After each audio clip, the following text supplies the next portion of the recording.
Dengan pengalaman sebagai programmer kurang lebih 3 sampai 4 tahun sampai sekarang, gue udah punya beberapa kantor yang pernah gue kerja di sana gitu ya sebagai programmer. Yang mana kantor-kantor ini ada yang mempunyai project based atau juga product based. Nah, sekarang gue pengen coba bahas mengenai project based versus product based berdasarkan pengalaman gue. Oke, stay tune terus. Kita akan start dari yang pertama melalui definisi dulu itu ya. Jadi kalau misalkan project based ini lebih ke fokus membuat project untuk klien dengan tenggat waktu atau dengan deadline dan kebutuhan spesifik. Jadi fokus proyek, terus ada deadline, terus juga dia spesifik. Ini gue coba gedein, kecilin aja jadi medium. Nah, ini ya. Sementara di lain sisi atau di sisi product base-nya, jadi definisinya itu bisa dibilang kalau misalkan product base ini lebih ke fokus mengembangkan produk dan juga nge-maintain produk untuk end user. Jadi di sini developing, terus maintain untuk end user. Oke. Dari dua hal ini kan udah berbeda tuh ya. Yang satu itu lebih ke spesifik, dia punya deadline misalkan 3 bulan, 4 bulan, 6 bulan whatsoever gitu ya. Sementara di sisi lain dia itu lebih ke developing satu produknya itu di develop terus-menerus secara iterasi, terus juga produknya di maintain dan juga di maintainnya untuk si end user. In case usernya punya isu misalkan nanti akan di maintain, dibikinin lagi atau di develop lagi gitu ya. Contohnya, perusahaan-perusahaan ini tuh kayak misalkan kalau di contoh perusahaan yang project based itu biasanya lebih ke agensi, terus juga lebih ke konsultan, atau misalkan ada juga software host, atau teman-teman yang udah sering freelance gitu ya. Teman-teman freelance itu sebenarnya project based kan, berarti teman-teman punya dapat dari klien gitu ya. Kliennya pengen punya bikin web apa dalam waktu sekian bulan. Terus teman-teman bisa pakai teknologi apapun buat project tersebut. Yang penting projectnya jadi. Nah, jadi contoh perusahaan yang pakai project base apa? Contohnya ada agensi, contohnya ada konsultan, terus juga ada software house, misalkan ada juga freelance.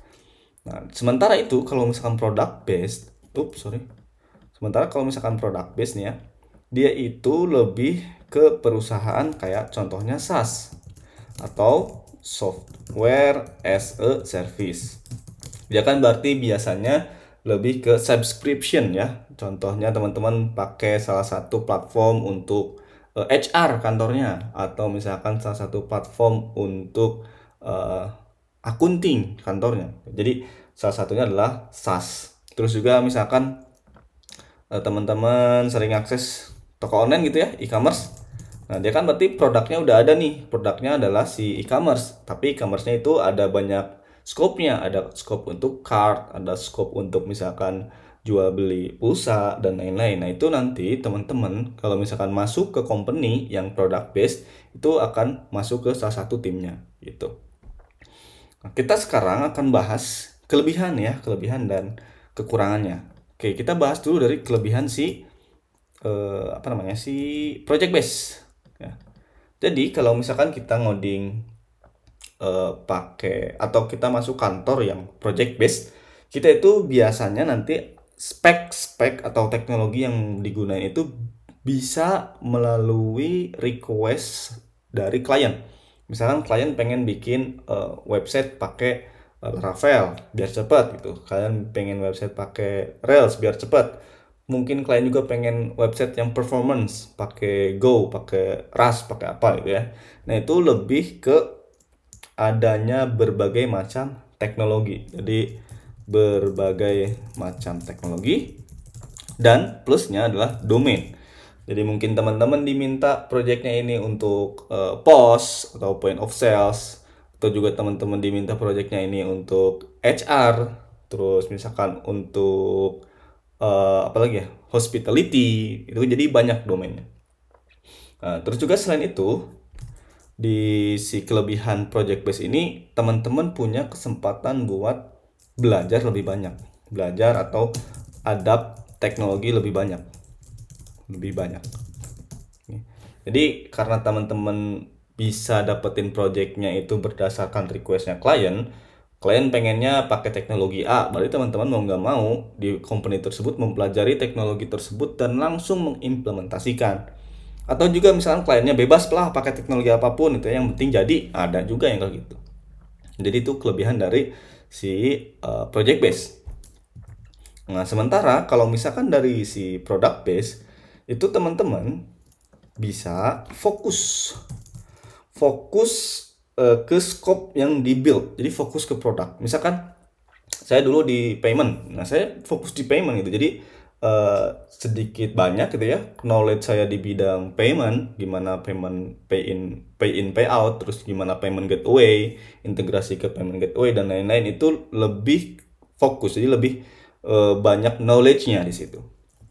Fokus terhadap satu domain misalkan. Nah, itu. Nah, terus juga kalau misalkan kita ngoding product base itu stabilitas kerjanya lebih tinggi dibandingkan dengan project base. Karena kalau project base ini kan dia hitungan deadline misalkan 3 bulan. Kalau misalkan habis 3 bulan itu company-nya nggak punya klien buat ngerjain gimana? Nah, gitu ya. Sementara kalau product base dia itu lebih ke iterasi si produknya, nambah fitur baru gitu ya, terus maintain si fiturnya kalau ada bug fixing dan lain-lain. Nah, cuman kalau misalkan product base kita masuk kekurangan ya. Kekurangan dari si product base dan project base ini kita coba tulisin. Yang pertama, untuk si project base kekurangannya itu biasanya deadline mepet gitu ya. Jadi kadang kliennya minta awalnya 3 bulan tapi somehow tiba-tiba pengen dicepetin gitu. Nah, jadi deadline di project base ini sangat-sangat tinggi. Nah, terus juga mungkin nggak selalu project baru. Misalkan teman-teman kantornya itu di hire buat ngenerusin legacy code, atau misalkan buat migrate dari legacy code di rewrite, masih mending di rewrite gitu ya karena ganti teknologi baru.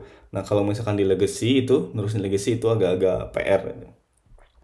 Nah, terus misalkan kekurangan dari project base. Nah, kalau misalkan kekurangan dari product base gitu ya, apa gitu. Nah, ini lawan dari stabilitas kerja yang tinggi nih. Kenapa? Karena kalau misalkan si produknya nggak laku, itu kita itu apa ya namanya? Growth-nya itu kurang. Jadi growth-nya kurang. Kenapa kurang? Karena produknya jarang ada yang pakai, terus juga mungkin dari sisi tambahan fitur nggak banyak, terus dari sisi teknologi yang dipakainya juga nggak berkembang gitu ya, karena kita di situ-situ aja, kecuali si company-nya udah punya golden path-nya nih. Sekarang misalkan pakai teknologi Laravel, tapi udah ada CTO-nya nih ngomong pokoknya nanti kalau misalkan ada project baru atau nambah fitur yang bisa bikin service sendiri, ganti aja nih pakai Rust misalkan, ganti aja nih pakai Go misalkan. Nah, itu bisa. Nah, terus juga itu fokus teknologi terbatas yang barusan nih. Kalau misalkan higher levelnya gitu ya, belum bisa buat decide dia nantinya akan pakai teknologi apa, atau misalkan nggak ada kesempatan gitu ya buat nyobain teknologi baru. Nah, jadi teknologi di product base ini akan lebih terbatas. Nah, terus hal-hal yang dipelajarin dari keduanya ini kan bisa punya hal yang dipelajarin sendiri ya. Nah, tapi kita coba bedain dulu nih. Kalau misalkan yang project based, kita itu kayak punya kesempatan lebih untuk komunikasi dengan kliennya langsung. Jadi skill manajemen, komunikasi dengan klien. Jadi kita punya kesempatan lebih bisa untuk communicate sama kliennya langsung. Nah, terus juga dari sisi teknologi ya, jadi penggunaan teknologi yang luas. Teman-teman bisa disuruh bikinnya pakai Laravel, pakai .NET, pakai Rails, pakai MERN stack gitu. Jadi sangat-sangat luas. Nah, itu salah satu hal yang bisa dipelajari di project base. Nah, terus kalau product base gimana?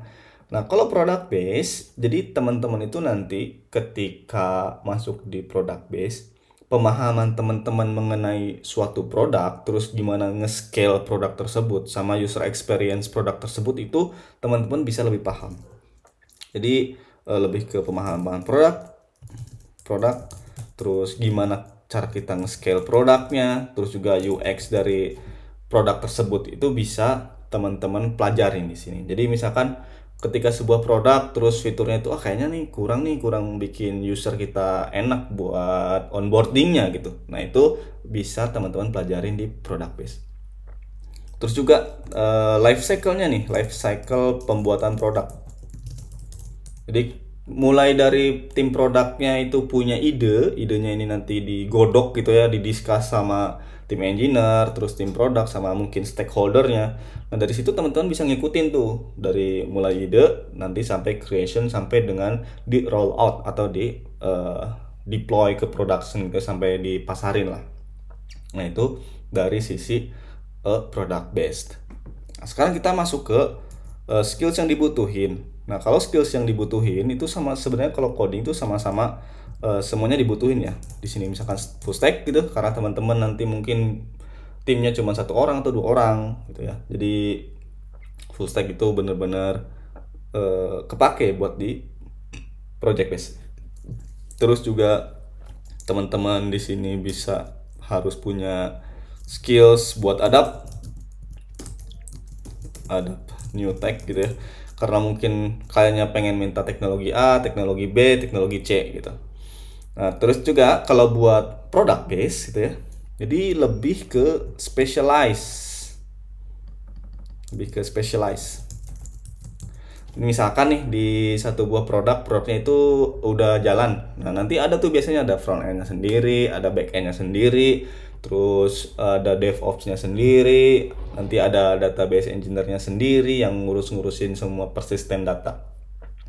Nah, itu ya. Jadi skills yang dibutuhnya itu nanti kalau di yang project base itu lebih ke full stack, terus yang di product base itu lebih ke specialize.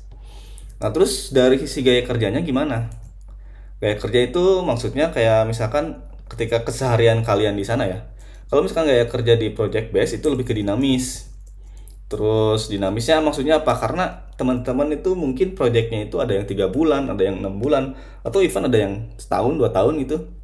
Itu gimana perjanjian kontrak antara si klien dan kantornya teman-teman. Nah, sementara kalau misalkan di product base itu lebih ke konsisten ya. Terus iterasi fokusnya. Jadi iterasi itu kayak pengulangan. Misalkan kita bikin sebuah produk, kita bikin MVP-nya dulu, terus di publish ya, dipublish ke production, terus habis itu nanti ada feedback dari user atau dari end usernya, nanti feedback tersebut di develop lagi, nambah fitur lagi, terus ada bugnya di fix, terus di maintenance, di refactor dan lain-lain. Jadi gaya kerjanya itu lebih ke konsisten kalau product base. Kalau project base itu lebih ke dinamis. Nah, tapi keduanya ini sama-sama menurut gue gitu ya sangat bermanfaat. Jadi gimana gaya teman-teman nanti? Kalau misalkan teman-teman sukanya yang gue mah pengen belajar, pengen masuk kantor yang ngikutin perkembangan zaman terus nih. Jadi teknologinya ganti-ganti terus. Nah, itu berarti teman-teman bisa masuk ke project base. Sementara kalau misalkan teman-teman pengen fokus di satu buah bidang gitu, misalkan teman-teman apply ke perusahaan yang khusus ngomongin pajak gitu ya. Ya udah teman-teman berarti nanti domain atau pemahaman mengenai pajaknya itu akan sangat-sangat bagus di situ. Jadi ketika teman-teman nanti coba reach out company baru yang sama-sama bidangnya pajak itu akan sangat lebih mudah. Kenapa? Karena ketika interview teman-teman udah punya domain knowledge-nya yang tinggi. Oke, jadi pembahasan mengenai project base dan product base itu mungkin sampai di sini. Teman-teman mudah-mudahan dapat insight. Kedua-duanya sama-sama bagus. Gimana gaya teman-teman aja mau pilih perusahaan yang project base atau product base, ataupun mungkin teman-teman masuk di product base tapi punya sampingan, itu sama aja project base sampingannya gitu ya. Jadi semoga bermanfaat, semoga dapat insight. So stay tune terus. Salam programmer best friend.